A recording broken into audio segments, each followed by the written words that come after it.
You would have already read about a number of difficult and testing calls that you will receive on the care line.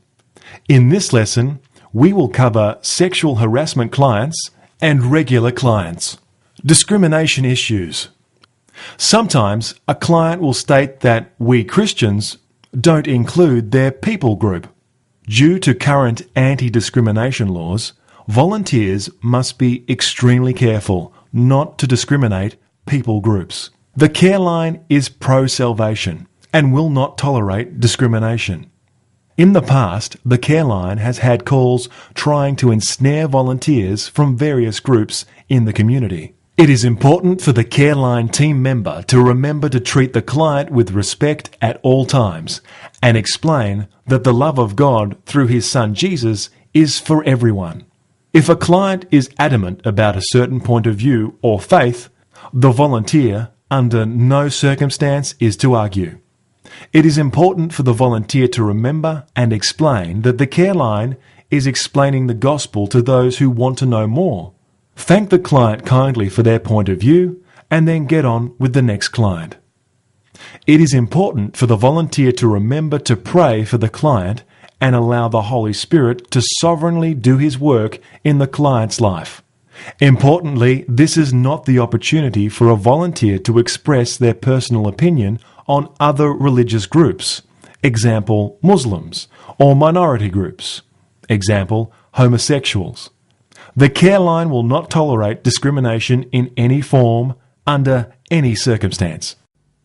As the care line is based out of Victoria, we are subject to quite tough anti-discrimination laws. Due to this and the professionalism with which we deal with clients, we need to be at all times careful about what we're saying. It reminds me of a conversation I had with a gentleman who was struggling with homosexuality. I really had a thought that I shouldn't actually talk to the man about his homosexual tendencies, but more actually look at his personal relationship with the Lord.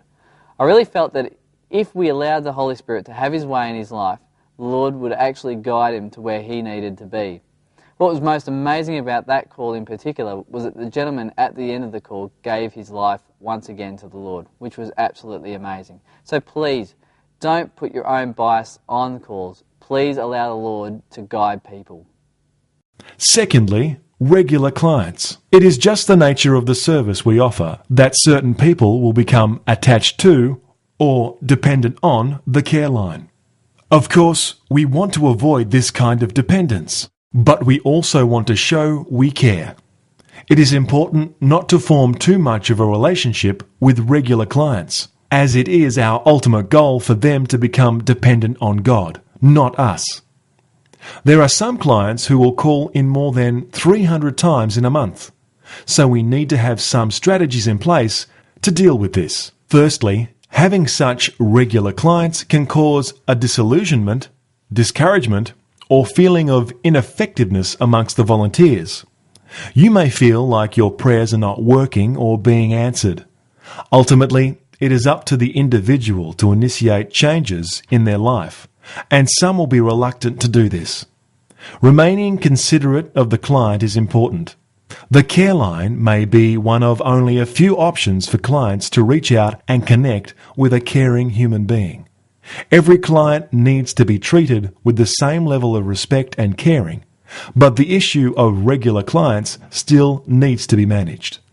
Regular clients are more likely to get into a rut if they are allowed to talk for extended periods of time. If you know that you are talking to a regular client, then it is appropriate for you to set clear boundaries with respect to time. For example, Joe, I'm happy to talk with you for 5 minutes, but then I would like to hang up so that other clients also have the opportunity to call in.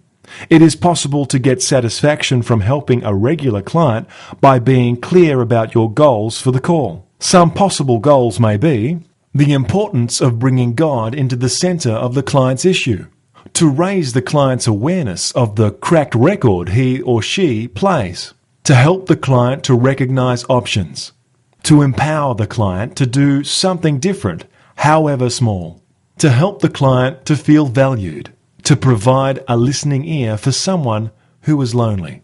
If a client phones a second time during the shift, Explain that you will only speak with them for 5 minutes because you have already spent a good time talking to them and other clients are trying to get through. Then explain you will not be available to speak with them after that. If they call a third time, explain that you are hanging up to speak to someone else. When on shift with another volunteer, the 3-call rule still applies, even if a different person has spoken to them. This still equates for 3 times, and this is still preventing other clients from getting through.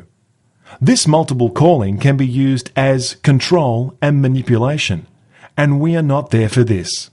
Clients only need to speak once and are welcome to call back on another shift.